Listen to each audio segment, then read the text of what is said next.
future. We are having a big debate about the fourth industrial revolution and how robots are going to destroy the employment of everyone. And we are all going to be poor and Terminator is going to come and it will be the end of the world. Oy vey est mir, So, as the Jews say.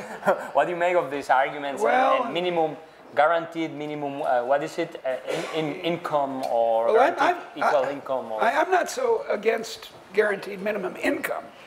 I'm against a guaranteed minimum wage. And if you've studied economics, you know the difference between the two. One is related to what you do in what you work at, and the other is just because you're Chilean, or you're poor. Here's some money, and I'm not against that. But I refer to Elon Musk's idea that since we are all going to lose our jobs because computers and artificial intelligence is going to do everything, government will have to give us money, otherwise we will starve. More or less, I'm exaggerating. No, that's pretty much accurate to what he says and what lots of people say.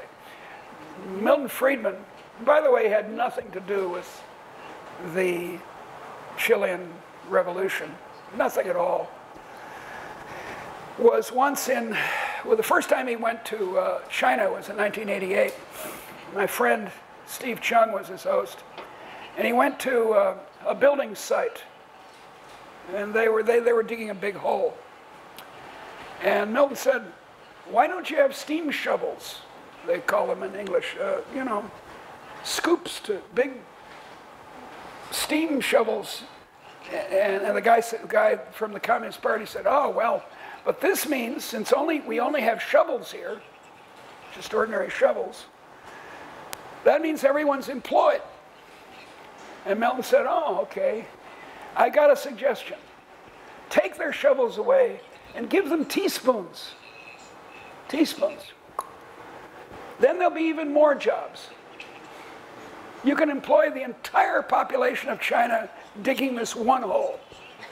And that's what you'll get, the one hole. No, this is stupid stuff. Here's an amazing fact. I'm sure it's true here too. Every year in the United States, now hear this, 14% of the jobs disappear forever. Forever. In 2000, in the United States, 130,000 people were employed in video stores. Now none. In 1800, 80% of the workforce was employed in agriculture.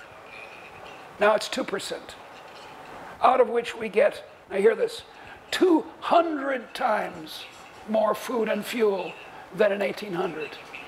200 times more food and fuel from this little tiny group. Jobs are never the problem. Now you can make them the problem by making it very hard to employ people. And that's what the minimum wage or interference in the job deal or zoning, industrial zoning or licensure is a big one. In the United States, probably here too, 1,000 occupations require a license. It's worse in Florida. This is nuts. This is crazy. To braid hair, you know, often the African American will braid their hair some way. Hair braiding in Chicago, you need a license. You need to go into training and pay the state some money. This is nuts. Jobs there are always enough jobs.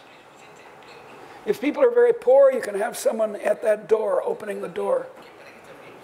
If they're rich, they go do something else.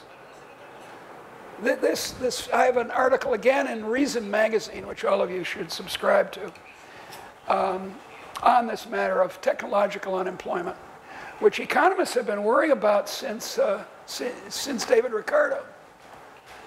But it's never happened. Never happened.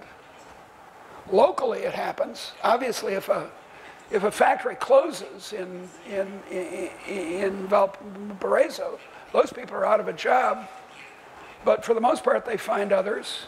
I'm willing to help them, but that it's 14% a year means I can't help everybody.